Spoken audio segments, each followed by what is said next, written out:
നമസ്കാരം സുഹൃത്തുക്കളെ. മലയാള സിനിമയെ സംബന്ധിച്ചിടത്തോളം കോടി ക്ലബ്ബ് സിനിമകൾ ഒരു കാലത്ത് വിദൂരതയുള്ള സ്വപ്നം മാത്രമായിരുന്നു.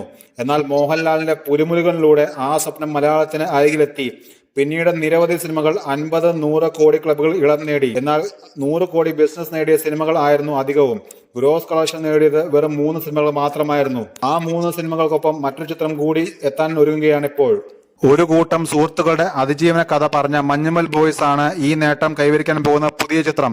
ചിദംബരമാണ് ചിത്രം സംവിധാനം ചെയ്തിരിക്കുന്നത്. ഇതുവരെയുള്ള കണക്കുകൾ പ്രകാരം മഞ്ഞുമൽ ബോയ്സ് 95 കോടി പിന്നിട്ട് കഴിഞ്ഞു.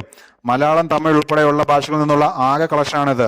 12ാം ദിവസമായ ഇന്ന് ചിത്രം 100 കോടി കളക്ട് ചെയ്യുമെന്നാണ് ട്രേഡ് അനാലിസ്റ്റുകളുടെ വിലയിരുത്തലുകൾ. അങ്ങനെയെങ്കിൽ മലയാളത്തിൽ 100 കോടി ക്ലബിൽ ഇടം നേടുന്ന 4ാമത്തെ സിനിമയാകും മഞ്ഞുമൽ ബോയ്സ്. പുലിമുരുകൻ, ലൂസിഫർ, 2018 എന്നിവയാണ് നിലവിൽ 100 കോടി ക്ലബിലുള്ള മലയാള സിനിമകൾ. ആകെ കളക്ഷനിൽ മുന്നിൽ നിൽക്കുന്നത് 2018 ആണ്. 30 ദിവസം കൊണ്ട് 100 കോടി ക്ലബിലെത്തിയ പുലിമുരുകന്റെ ആകെ കളക്ഷൻ 144 കോടിയാണെന്നാണ് കണക്കുകൾ. ലൂസിഫർ 12 ദിവസം കൊണ്ടാണ് 100 കോടിയിൽ എത്തിയപ്പോൾ ലൈഫ് ടൈം കളക്ഷൻ 127 കോടിയാണ്. വെറും 11 ദിവസത്തിൽ ആണ് 2018 എന്ന ചിത്രം 100 കോടി നേടിയത്. 176 കോടിയാണ് ചിത്രത്തിന്റെ ക്ലോസിംഗ് കളക്ഷൻ.